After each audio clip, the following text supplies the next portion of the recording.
श्री गणेशाय नमः। सर्वमंगल मांगल्ये शिवे सर्वार्थ साधके शरण्ये त्र्यंबके गौरी नारायणी नमोस्तुते। स्वयंवर में राजाओं का विवाद। व्यास जी कहते हैं, दूसरे दिन शुभ मुहूर्त में राजा सबाहु ने अपने भवन पर राजाओं को बुलाया। अनेक उत्तम मंच बनाए थे। मनोहर अलंकारों से अलंकृत नरेश आकर उन मंचों पर बैठ गए। इतने में महाराज सुबाहु के भवन पर बाजों की गगनभेदी ध्वनि होने लगी। उस समय राजकुमारी स्नान करके आई थी। वे वस्त्राभूषणों से सुसज्जित थी। विवाह में धारण करने योग्य सभी पदार्थ उसके शरीर की शोभा बढ़ा रहे थे। वे ऐसी दिव्य मूर्ति बन गई थी मानो साक्षात लक्ष्मी हो। तब पिता सुबाहु ने मुस्कुराकर से कहा, बेटी उठो और हाथ में फूलों की माला लेकर सभा भवन में चलो। देखो, आज बहुत राजा आए हुए हैं। सुमधमय उनमें जो भी गुणवान, रूपवान और उत्तम वंश से संबंध रखने वाला श्रेष्ठ राज तुम्हारे मन में जच जाए, उसी से तुम वर लो। शशिकला बोली, पिताजी, मेरा तो ये निश्चय है कि मैं उपस्थित राजाओं के समक्ष नहीं जाऊंगी। काम के संजीव पुतले उन नरेशों के समक्ष दूसरी स्त्रियां भले ही जाए करें। आप यदि मेरा कल्याण चाहते हो तो किसी अच्छे दिन विवाह की विधि संपन्न करके सुदर्शन के हाथ मुझे समर्पण कर दें। व्यास जी कहते हैं, राजन, तब शशिकला की बात सुनकर राजा सुबाहु का मन चिंतित हो उठा। उस अवसर में यदि स्वयंवर में आए राजाओं से कह दूं कि कन्या स्वयंवर में नहीं आती तो वे खोटी बुद्धि वाले नरेश मुझे मार डालेंगे। इस प्रकार चिंतित होकर तथा मन ही मन कुछ सोचकर राजा सुबाहु नरेश के पास गए और उन्हें प्रणाम करके बड़ी नम्रता के साथ कहने लगे, महानुभाव राजाओं, मैं क्या करूं? मेरी पुत्री स्वयंवर में नहीं आ रही। मैं आप सभी राजाओं का सेवक हूँ।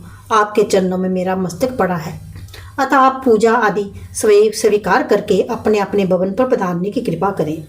मैं आप लोगों का कुपात्र हूँ। मुझे सब तरह से आपकी सेवा स्वीकार है।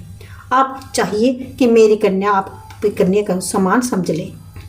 व्यास जी कहते हैं, महाराजा सुबाहु की बात सुनकर कुछ राजा तो चुप हो गए, किंतु युधाजित की आंखें क्रोध से लाल हो गई। अत्यंत कुपित होकर वे सुबाहु से कहने लगा, राजा, तू बड़ा मूर्ख है। क्यों तूने स्वयंवर में राजाओं को बुलाया? क्या तू समस्त राजाओं का अपमान करके सुदर्शन के साथ अपनी कन्या का विवाह करना चाहता है?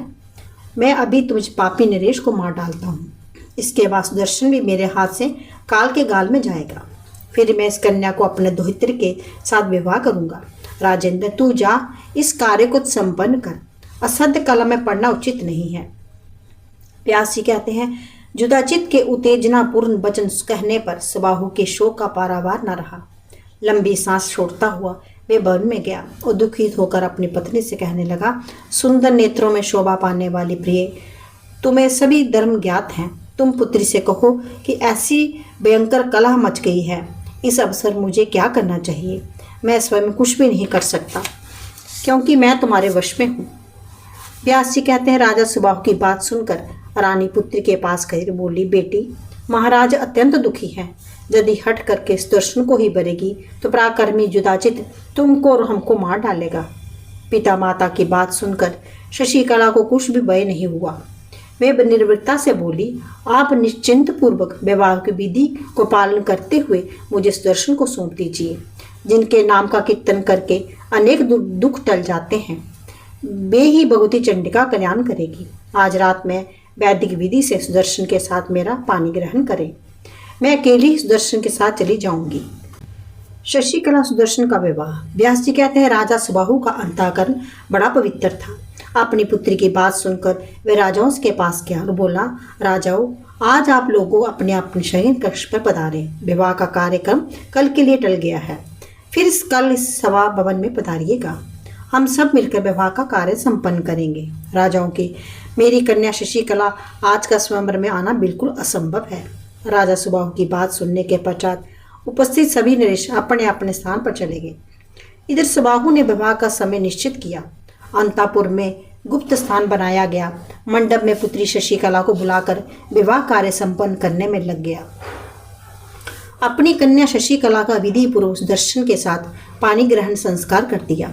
जब नरेश को ये पता लगा कि विवाह हो गया, तब वे अपनी क्रोधाग्नि ददक उठी। वे नगर में बाहर निकलकर कहने लगा, सुदर्शन निश्चय ही राजकुमारी शशिकला के साथ विवाह करने में अयोग्य है। हम आज इस कलंकी राजा सुबाहु और कुमार सुदर्शन को मारकर राज्य लक्ष्मी सहित शशिकला को छीन लेंगे। शंख नगारे और बैरियां बज उठी। शत्रुजित अपने सैन्य बल से संपन्न होकर सुदर्शन को मारने के लिए समरांगना में उपस्थित हुआ। उसका नाना युधाजित आगे बढ़कर सुदर्शन के पास जा पहुंचा। शत्रुजित सुदर्शन का भाई था, फिर भी सुदर्शन को मारने के लिए वे युधाजित के साथ वहां पहुंच गया। क्रोध में वशीभूत होकर तीनों तीक्ष्ण बाणों से एक दूसरे प्रहार करने लगे। घमासान युद्ध आरंभ हो गया। तुरंत काशी नरेश महाराजा सुबाहु भी अपने जमाता सुदर्शन की सहायता करने के लिए विशाल सेना के साथ पहुंच गए। इस प्रकार भीषण संग्राम होने लगा। इतने में अकस्मात सिंह पर बैठी हुई भगवती दुर्गा वहां साक्षात प्रकट हो गई। उनकी भुजाएं बांति बांति के आयुधों से विभूषित थी। उनका मनोहर विग्रह उत्तम आभूषणों से अलंकृत था। उसी समय भगवती को देखकर सब के सब नरेश अत्यंत आश्चर्य में पड़ गए। कहने लगे, सिंह पर बैठी हुई देवी ये कौन है और कहाँ से प्रकट हो आई? सुदर्शन ने भगवती के परम दर्शन पाकर महाराजा सुबाहु से कहा, राजन देखिए, ये परम आराध्य माँ भगवती मुझ पर कृपा करने के लिए यहाँ पधारी है। तब युधाजित कुपित होकर अपने पक्ष के राजाओं से कहने लगा, अरे तुम लोग भय से घबराकर क्यों खड़े हो गए? राजकुमारी के साथ ही सुदर्शन को मार डालो। इस निर्बल शोकरे ने हम बलशाली वीरों को बड़ा अपमान किया है और अब कन्या को लेकर निर्भरता पूर्वक चला जा रहा है। सिंह पर बैठी हुई एक स्त्री को देखकर क्या तुम लोग डर गए? तब भगवती दुर्गा क्रोध से चमक उठी। उन्होंने युधाजित को लक्ष्य कर बाण बरसाने आरंभ कर दिए। उसी समय भगवती जगदम्बा अनेक रूपों में विद्यमान थे। उन्होंने अपने हाथों से तरह तरह के आयुध धारण कर रखे थे। अत्यंत भयंकर युद्ध हुआ। कुछ देर में युधाजित और शत्रुजित दोनों रथ में गिर पड़े और उनकी जीवन लीला समाप्त हो गई। फिर दुख दूर करने वाली भगवती दुर्गा को प्रसन्न करने के लिए महाराजा सुबाहु और उनकी स्तुति करने लगे। सुबाहु बोले, जगत को धारण करने वाली देवी को नमस्कार है। भगवती शिवा को निरंतर नमस्कार है। माता, तुम अपने भक्त को जन्म मरण आदि के भय से मुक्त कर देने में समर्थ हो, फिर इस लोक के मनोरथ पूर्ण कर देने में कौन सी बात है? व्यास जी कहते हैं, इस प्रकार स्तुति करने पर कल्याण स्वरूपनी भगवती जगदम्बा प्रसन्न हो गई और उन्होंने महाराज सुबाहु से कहा, सुवरत वर मांगो।